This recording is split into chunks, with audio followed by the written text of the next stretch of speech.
গণ আন্দোলন জাতীয় পার্টি নিশ্চয় কোনো কিন্তু চতুর্দিকে সেন্ট্রালি আমরা কোনো আভাস পাচ্ছিলাম না বন্ধুরা আমার।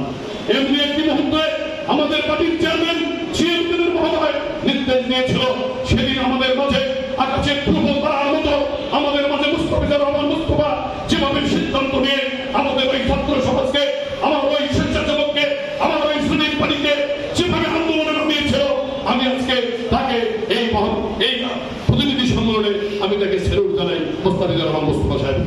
কারণ সেদিন যদি আমাদের ওই জাতীয় পার্টি মিছিল না করতো, সেদিন যদি আমরা মুস্তাফিজুর রহমান মুস্তাফা ইসলামিক সহ আমরা সেদিন সাইফাক্ত হওয়ার পর তার লাশকে যদি আমরা ওই মেডিকেলে গিয়ে না দেখতাম, সেদিন আমাদেরকে যদি এই মুস্তাফিজুর রহমান মুস্তাফা সহযোগিতা না করতো, পরবর্তীতে বিভিন্ন সমন্বয়কদের সঙ্গে কথা বলে তাদেরকে বিভিন্ন সময় অর্থনৈতিক সহযোগিতা, খাবার পানি দেওয়া, খাবার দেওয়া, অর্থনৈতিক সহযোগিতা করা, এই বিষয়গুলো আমাদের সারা বাংলাদেশে জাতীয় পার্টিকে গৌরব উজ্জ্বলিত করেছে এবং আমাদের দলকে এগিয়ে নিয়েছে।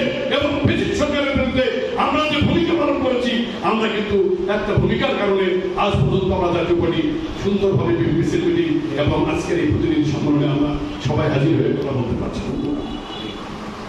আমি মহাত্মা করে লাখ কোটি শুকরিয়া আদায় করবো এবং আমি সকলের জন্য আমি দোয়া করবো এবং আমাদের প্রাণপ্রিয় নেতা পল্লী বন্ধু রুহুল আখতার কামনা করছি, যে ব্যক্তিটি আমাদেরকে এই দল দিয়ে উপহার দিয়ে আজকে আমরা পরিচয় দিতে পারি আমি জাতীয় পার্টির একজন কর্মী। আজকে সেই নেতা রুহুল আখতার কামনা করে আমাদের বাংলাদেশের রাজনীতিতে আমাদের স্বাধীনতার ৭১ সালে যারা লক্ষ শহীদের বিনিময়ে আমরা স্বাধীনতা পেয়েছি, কিন্তু স্বাধীনতার পরে আমাদের নেতা ৯ বছর সফলভাবে রাষ্ট্র পরিচালনা করলো। তারপরে বিভিন্ন সরকার আসলো, ফ্যাসিস্ট সরকার। এই ছাত্র জনতার বিদ্রোহের কারণে ৫ তারিখে যে ফ্যাসিস্ট সরকার চলে গেল, এই ৫ তারিখে আমাদের ছাত্র জনতা বিভিন্ন স্তরে ২,০০০ মানুষ সেখানে শহীদ হয়ে গেল। তাদের বিদেয়ী আত্মার মাত্রার কামনা করছি। আমি আজকের এই প্রতিনিধি